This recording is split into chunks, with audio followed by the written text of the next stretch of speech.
Hey, so today I'm going to be showing you how to use a MIDI keyboard to transcribe something into a notation software. For this video's purposes, I'll be using Sibelius.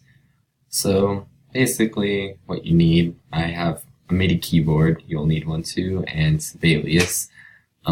First things first, you want to make sure that your MIDI keyboard is actually working on the program. So to do that, plug it all in, and then to check, you go right here under this Note Input tab, go to Input Devices.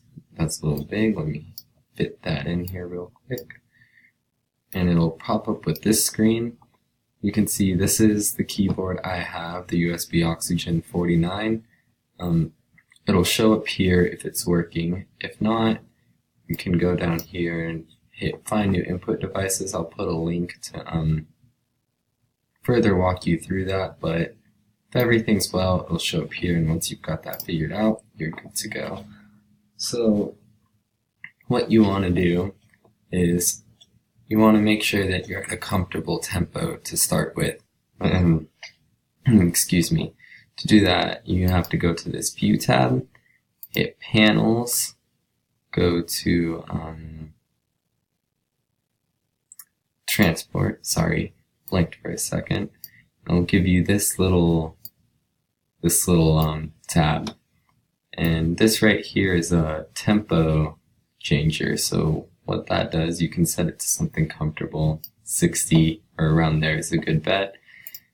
And whenever you hit play, so when it starts going, it'll be at that tempo, and you can record there and then change it later so that you make sure you get all your notes right.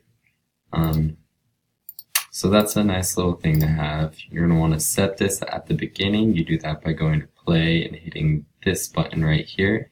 That sets your recording right to the beginning.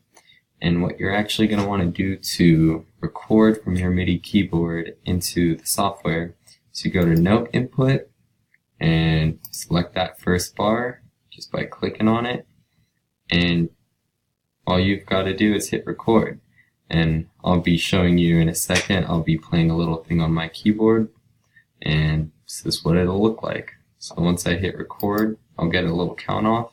3, 4.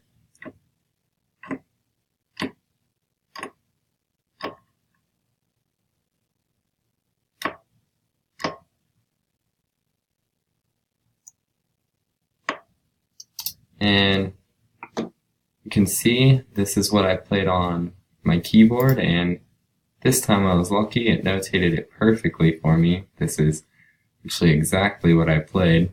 Sometimes it might be a little funky, and you might need to go in there and actually change the durations of the notes and fix it up a bit, but this is how you get your notations into a software using a MIDI keyboard. Hope this video was useful, and good luck on your musical endeavors.